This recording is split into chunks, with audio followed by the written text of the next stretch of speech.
Currently in South Carolina, students living in poverty can access free or reduced meals at school. A bill would make the provision a permanent state law. It's really a question of it's in proviso. We can keep it right there and let it ride. But quite honestly, I think that I just don't like that practice. I think that's not a good way to legislate.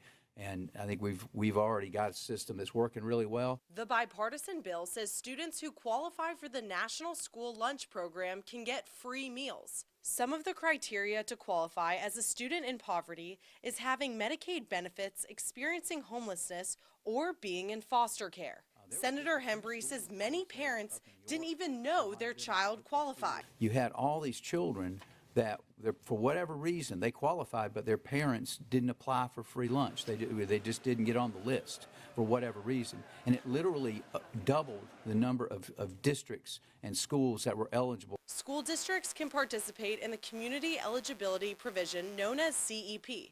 If more than 40% of students qualify in a school district, then the entire district could receive free school lunch. The school lunch provision has been in the state budget for the last 2 years.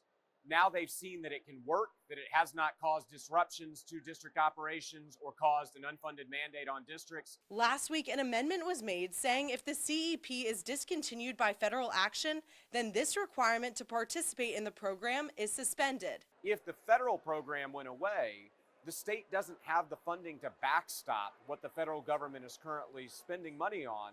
Kelly says this is a common sense amendment and will hopefully not impact the program, but it would make sense that lawmakers would be cautious. In Columbia, I'm Caroline Yaffa.